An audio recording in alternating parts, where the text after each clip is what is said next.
Distancias sociales. En la comunicación entre dos personas influyen diversos factores que permiten que ésta se haga efectiva.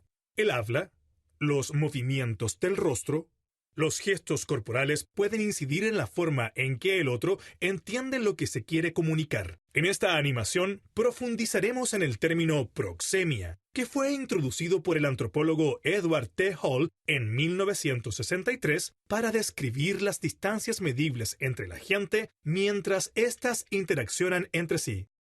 Uno de los factores más relevantes y que solemos dejar de lado cuando nos comunicamos con otros es el manejo de los espacios sociales. En sociedades modernas que se caracterizan por ser multiculturales, es fundamental comprender las distancias en la comunicación. Para el buen desempeño del trabajo en equipo y el respeto, el manejo de las distancias puede marcar la diferencia entre el éxito o el fracaso. ¿Qué es el manejo de los espacios sociales? Todo lo referido a espacios sociales lo entenderemos bajo el término de proxemia. La proxemia estudia el uso del espacio en todas sus formas. El término proxemia se refiere al empleo y a la percepción que el ser humano tiene respecto de su espacio físico, de su intimidad personal, de cómo y con quién lo utiliza. Esto quiere decir que las distancias sociales varían de acuerdo a las culturas, por lo que las distancias de relación entre los individuos marcan diferencias que se pueden entender al interior de una cultura determinada. La proxemia permite marcar diferentes planos en las relaciones sociales que tenemos los sujetos. Contempla algunas variables como el entusiasmo y la frialdad.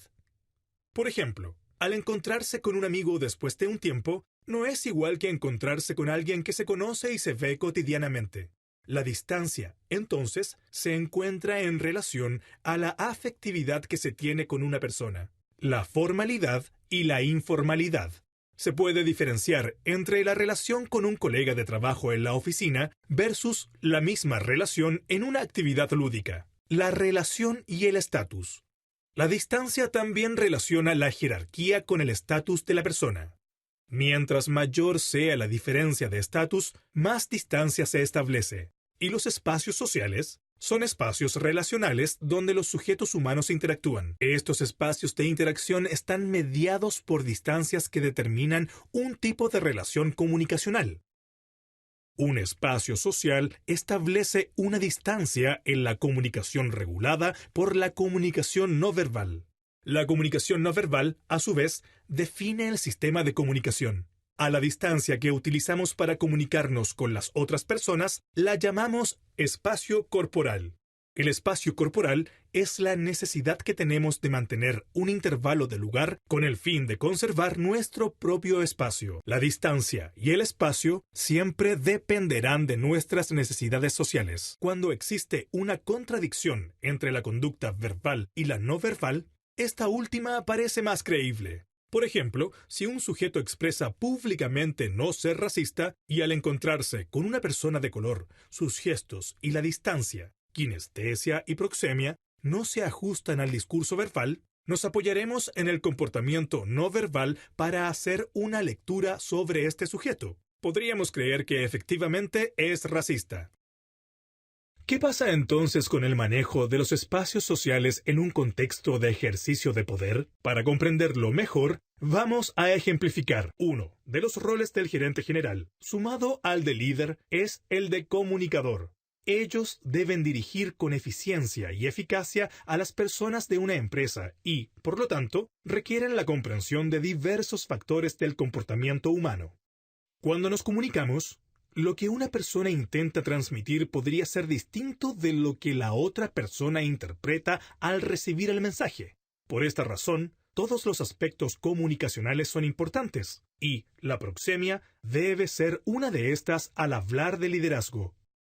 La relación y el estatus de las personas en las comunicaciones también afectan al empleo del espacio. Así, las relaciones al mismo nivel son más cercanas. Las distancias son menores. En relación a lo que se observa entre dos sujetos con estatus diferentes, el espacio que se mantiene es mayor que cuando nos relacionamos con personas que tienen un nivel jerárquico diferente al nuestro. Por ejemplo, un profesor con su alumno un jefe con un empleado, un padre con su hijo. Cuanto mayor sea la diferencia jerárquica entre los integrantes de una comunicación, se establecen distancias mayores. Metamórficamente, podríamos imaginar que todos tenemos una burbuja en la que vivimos y nos separa de otros. ¿Qué pasaría si traspasamos esa burbuja?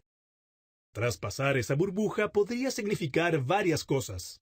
Agredir a una persona, confrontarla, desubicarse, ser grosero, maleducado, atrevido, etc. Al igual que los animales, las personas también somos territoriales. Los humanos marcamos nuestros espacios y tenemos espacios distintos. Por ejemplo, los adolescentes adornan sus dormitorios con imágenes de moda, diferenciando su espacio y dándole un sentido de pertenencia. Algunos jóvenes que rayan las murallas con grafitis podrían estar definiendo territorios, o bien las bandas juveniles que marcan territorios colgando objetos del alumbrado público, o pintando los postes del tendido eléctrico con el color del equipo de fútbol.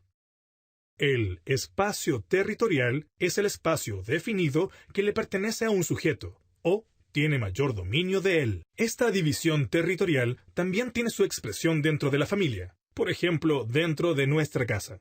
Son claros los espacios que le pertenecen a los niños, o por ejemplo, frente a un partido de fútbol. Siempre algún integrante de la familia será dueño del control remoto para ver la televisión. Espacios que son compartidos por los miembros de una familia. Los espacios determinan la conducta de los sujetos. Cada uno de los espacios incide en la forma en que nos comportamos. Por ejemplo, en espacios deportivos, dentro de una piscina, a nadie se le pasaría por la cabeza fumar. El espacio está destinado a una función, y en relación a ella los sujetos interaccionan. En un hospital durante la visita a los pacientes, los sujetos conversan en voz baja y establecen relaciones formales entre ellos. En espacios laborales, los sujetos se relacionan en base a jerarquías y funciones. En cambio, en un pub, las relaciones son informales. Hay música fuerte, los sujetos beben alcohol e interactúan de acuerdo a patrones informales. La conducta en un concierto de música clásica, en tanto, será diferente.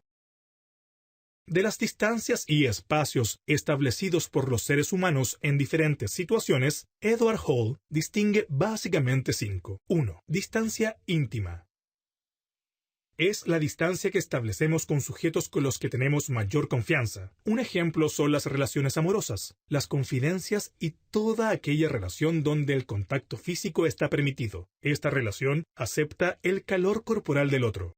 2. Distancia personal. Es la distancia que establecemos con sujetos conocidos, por ejemplo, en el ambiente laboral, con amigos y otras relaciones personales como conversaciones entre conocidos. La relación personal se transforma en íntima cuando hay un acercamiento físico mayor entre las personas. 3. Distancia social. En planos formales, los sujetos no se conocen y la distancia es grande entre sujetos. Por ejemplo, en entrevistas de trabajo, los sujetos interactúan solo por un objetivo determinado. Es situacional. 4. Distancia pública. Establecemos contactos superficiales. El sujeto que comunica alza la voz, o también utiliza un medio electrónico. El espacio social se observa cuando asistimos a un concierto de música, o bien cuando vamos al estadio a ver una final deportiva, asistimos a una conferencia académica o a un acto político. 5. Distancia de fuga. Es la distancia que establecemos cuando nos sentimos amenazados y huiremos de la amenaza. No la enfrentaremos, salvo que no tengamos alternativa. Por ejemplo, si es de noche y la calle está oscura. Lo más lógico es buscar una alternativa para evitar el peligro. Si observamos una manifestación, los estudiantes frente a la fuerza pública estarán hasta una distancia en que no se sientan amenazados. Una vez traspasada, los jóvenes emprenderán la fuga, no se enfrentarán. Las distancias sociales las establecemos en función de las relaciones sociales, y muchas de estas se hacen en un orden jerárquico, son situacionales.